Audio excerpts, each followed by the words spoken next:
roubo de dinheiro, fotos íntimas vazadas, vídeos que caem na internet. Muitas pessoas já foram expostas por conta de problemas como esses. Recentemente, a atriz norte-americana Jennifer Lawrence teve suas fotos íntimas vazadas por um hacker, que também divulgou fotos de outras famosas. Entretanto, não só as personalidades sofrem com esse problema. Muitas pessoas no anonimato acabam tendo fotos e vídeos expostos, principalmente por conta da facilidade que a tecnologia trouxe. Os aplicativos de mensagens nos celulares permitem que os conteúdos sejam compartilhados com vários usuários ao mesmo tempo. Porém, não é apenas com fotos que a internet cria novas vítimas a cada dia. Compras em sites não confiáveis, verificação da conta do banco, essas ações também permitem que os hackers tenham acesso a todas as informações do usuário.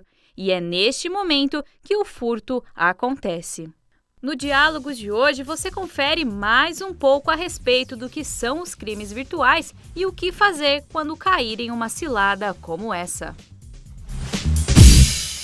E para falar um pouquinho mais a respeito de crimes digitais, eu, Sinara Macias e Nina Ferrari, conversaremos com a doutora Maria Helena de Campos Carvalho, ela que é especialista em crimes digitais. Olá, doutora, muito obrigada por ter aceito o nosso convite. Eu que agradeço, Sinara, é um prazer estar aqui.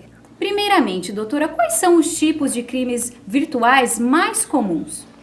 Continua sendo clonagem de cartão, clonagem de dados, captura de dados, agora utilização de imagens. Infelizmente, a questão dos aplicativos continua perigosa. E qual o crime digital que mais preocupa a justiça aqui no nosso país? Bom, a justiça em si ela não está preocupada com os crimes digitais, né? Ela vai atender as demandas causadas por essas infrações. Ainda o que mais ocorre, o que preocupa mais é a utilização de cadastros. Então, obtêm os dados seus e com isso acabam montando contas, abrindo contas, comprando bens e depois você acaba respondendo por isso. Aqui no nosso país, recentemente, foram sancionadas algumas leis que protegem pessoas que se envolvem nesses tipos de crimes. Quais são elas, doutora? Nós tivemos a Lei 12.735, que permitiu a criação dos chamados delegacias de crimes digitais. A gente já tem uma agora em São Paulo. Tem a Lei 12.737, chamada de Lei Carolina Dickmann, que essa sim já impõe quais são os tipos penais, violação, quais são as penas, que vai de detenção até reclusão, quais são os denominados tipos e as variáveis disso daí, as multas, e a Lei do Marco Civil da Internet, que é a mais importante, a mais abrangente, que foi feita para regulamentar a parte indenizatória. E como que funciona esta questão da parte indenizatória? Como que as pessoas podem procurar, a justiça para que elas ajudem num momento delicado como esse? Bom, é bom frisar o seguinte, se o problema for com o provedor da internet, é necessário sempre que seja feita uma notificação. Então, primeiro há que ser feita uma notificação para que o provedor da internet retire as imagens colocadas de forma indevida ou os reportes jornalísticos colocados também de forma mentirosa. Se o provedor da internet, nada obstante notificado disso, mantiver, está caracterizado não só o delito, como o dever indenizatório. Tá? Então, isso no que diz respeito. Quanto à parte criminal, a pessoa vai ter que representar. Vai até uma delegacia, noticia o que aconteceu, aí tem 6 meses para representar, ou seja, quero sim mover um processo para que isso daí dê seguimento. Bom, Nina, e nós temos um VT a respeito do número de crimes virtuais aqui no nosso país, é isso mesmo? Isso mesmo, Sinara. A nossa repórter Isabela Riza coletou alguns dados para que você, telespectador, possa ter uma noção de como esses crimes se tornaram usuais. Segundo pesquisa do Ibope Mídia de 2013, 105 milhões de brasileiros têm acesso à internet, o que faz do Brasil o 5º país mais conectado do mundo. O fluxo das redes sociais corresponde a 80% do uso da internet. E os hackers aproveitam esse fluxo intenso para espalhar links que instalam programas maliciosos no computador sem que o usuário perceba. Através desses programas, conseguem acessar dados bancários, fotos, e-mails e outras informações pessoais. Outra forma de golpe virtual são as páginas de compras falsas. O último dado sobre compras online é de 2012, quando foram gastos mais de 22 bilhões de reais. Ainda assim, apenas 20% dos internautas brasileiros fazem compras na internet. Aqueles que não fazem, não compram por não considerar a operação segura ou porque não confiam na qualidade do produto. Bom, doutora, nós acabamos de ver então alguns dados a respeito dos crimes virtuais aqui no nosso país. Em relação ao uso, excessivo da internet aqui, essa coisa da tecnologia, esse é o quesito principal, não é? Isso que faz com que todos esses roubos e fotos sejam vazadas na internet, não é? Eu acho que o problema não é a tecnologia. É a falta de preparo e de educação do povo para usar a tecnologia. A tecnologia por si só ela não faz mal a ninguém. Infelizmente as pessoas acabam postando mais do que deveriam, mais imagens do que seria adequado, falando mais de suas vidas, o que cria a possibilidade para aqueles que são oportunistas de se valer nessas informações e aplicarem alguns golpes. Esse é um dado. Outro dado é que as pessoas disponibilizam de forma muito simples, é muito fácil quebrar a senha de alguém. A maioria das pessoas utiliza o aniversário próprio, ou dos filhos, ou do marido, a data de casamento. São sempre números simples de serem quebrados, qualquer hacker com um mínimo de conhecimento faz. E não nos esqueçamos que o Brasil hospeda a Universidade de Hacker. Então, nós temos uma universidade e uma revista especializada em hacker que é proibida no resto do mundo. Isso é que dificulta, acredito eu, mais o fato dos adolescentes serem um pouco sem cautela com relação ao...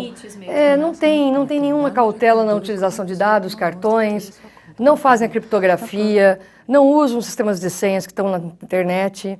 Então, isso acaba facilitando. Como advogada, então, essas são as suas dicas, não é? Tomar um pouquinho mais de cuidado, utilizar uma senha diferenciada.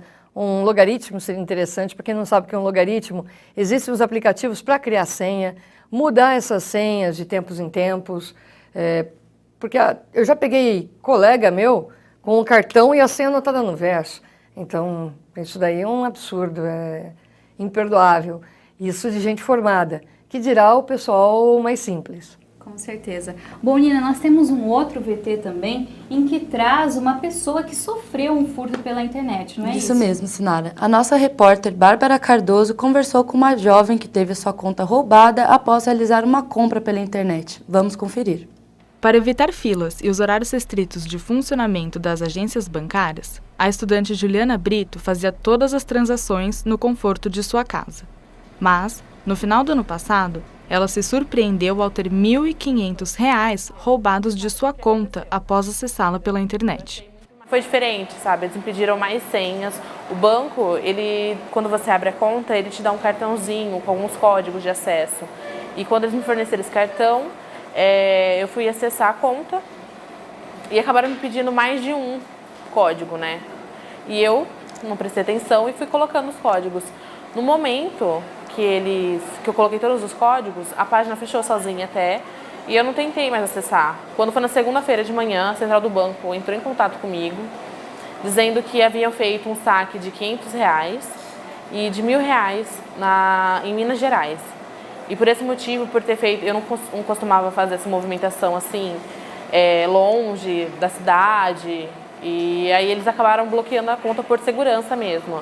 E aí eles me perguntaram se eu havia feito essa movimentação na conta. Eu disse que não. Não é incomum criminosos utilizarem a internet para prejudicar quem está desatento. A empresa de soluções de segurança virtual Symantec divulgou um relatório em 2013 informando que 2 em cada 3 internautas já foram vítimas de crimes virtuais. Com a popularização dos smartphones e do comércio eletrônico, as ameaças digitais ganharam força. O Brasil está entre os 5 países que mais tiveram companhias vítimas de fraudes digitais no mundo. De acordo com o levantamento da empresa de antivírus Byte Defender, a cada 15 segundos, um brasileiro é vítima de documentos e informações furtadas da rede. Isso tem um custo alto para o país, que em 2012 gastou 16 bilhões de reais em função dos crimes digitais. O engenheiro elétrico de telecomunicações João Vitor Mota explica que a tecnologia brasileira de acesso a bancos pela internet é uma das mais seguras do mundo, mas a prevenção continua sendo o melhor remédio. Todo cuidado é pouco, então ter plugins atualizados, ou se eu tenho que acessar um banco todo dia, eu entro no mesmo computador. Então, o meu notebook pessoal vai ser onde eu vou entrar na minha conta. Porque o banco reconhece o IP e esse IP fica marcado como, no caso, João Vitor. Então, o João Vitor está acessando sempre com esse IP. Se alguém acessar, o banco vai pegar essa informação e falar, ó, não é o computador que o João Vitor está usando. Ter também uma certa política de entrar no próprio banco. Às vezes, checar a sua conta diariamente para ver se o valor não subiu ou não diminuiu. Se subir é bom, mas se diminuir... Hoje em dia, o computador está, digamos assim, mais protegido do que o celular, porque ele contém muitos firewalls e muitos programas antivírus, né? O nosso celular, hoje em dia, ele utiliza uma outra internet. Se você for acessar via Wi-Fi, tudo bem. Mas se você for acessar via 3G, já então é um outro padrão. Muito obrigada, nossa repórter Bárbara Cardoso. Bom, doutora, nós vimos aí um caso em que a menina, infelizmente, foi furtada após realizar uma compra pela internet. Como as pessoas devem agir em um momento como esse? Bom, primeiro preciso esclarecer o seguinte, os bancos eles têm seguro para isso, e eles têm uma cobertura que é feita da parte de segurança do banco. Então é importante saber se esse furto aconteceu pelo uso da internet e ela não tomou os cuidados, ou se foi uma falha na segurança do banco. Em todo caso, ela deve sempre informar o banco do ocorrido. Existe a possibilidade do ressarcimento, sim, isso para que acalme as questões. E depois tentar saber o que de fato ocorreu e de que forma se deu essa limpa na conta dela. Porque vamos deixar bem claro, a limpa na conta pode ser dada por questões internas, por uma operação interna dentro do próprio banco, espalhando um vírus que vai tirar R$1 de cada conta e depois vai fazer ali uma bela de uma poupança, ou ele pode se dar por um vírus colocado por um programa ou uma folha que você tenha baixado da internet e aí capturou os seus dados porque você acessou a sua conta. Agora, eu só gostaria de destacar, porque o rapaz de tecnologia entrevistado até mencionou alguns cuidados que devem ser tomados. Eu tomo um que eu sempre recomendo, onde você tem o banco em que você tem a sua conta do mês, não tem a sua aplicação. Então, a sua aplicação não use pela internet o manuseio dela, que é uma forma de você mantê-la segura. Se houver algum furto, vai ser do valor em conta, não dos limites, são coisas que você pode dispor com o seu gerente, né? Então, a autorização de limite pela internet eu não admito, tem que ter a autorização verbal. Então, são coisas que você pode criar, dispositivos que você pode criar para se assegurar um pouco mais. Então tá aí, mais dicas da doutora Maria Helena. Doutora, em relação agora, vamos conversar um pouquinho em relação às redes sociais, não é? Principalmente entre os jovens. Facebook, WhatsApp, infelizmente são meios que fazem com que fotos e vídeos sejam compartilhados, né, com uma rapidez, né, muito grande. Em momentos como esse, em que fotos de adolescentes menores de idade são vazadas, a Lei Carolina Dickmann, ela se aplica também nestes casos? Se aplica e houve uma determinação pela primeira vez essa semana que passou no Tribunal de Justiça do Estado de São Paulo para quebrar o sigilo do WhatsApp num grupo fechado, porque ali estava havendo a circulação, sabe aquele aplicativo Perfect 365, em que você faz alterações na imagem da pessoa? Então eles estavam fazendo alterações e criando imagens de natureza pornográfica com algumas pessoas que não tinham tirado fotos nesse sentido, nem eróticas, nem nada, e estavam vendendo como pornografia, ou passando ali. E pornografia, pedofilia, sobretudo, são crimes no Brasil. Então, o Tribunal de Justiça determinou entre a privacidade que eu tenho no WhatsApp e a possibilidade da prática de um ato ilícito, determinou a quebra do sigilo. É uma coisa que eu vivo falando, os jovens estão abusando do WhatsApp, a falta de educação vai ser punida com uma legislação. Se a gente fosse um povo um pouquinho mais educado, precisaria de menos leis. Elas existem exatamente porque as pessoas estão desconhecendo onde devem parar.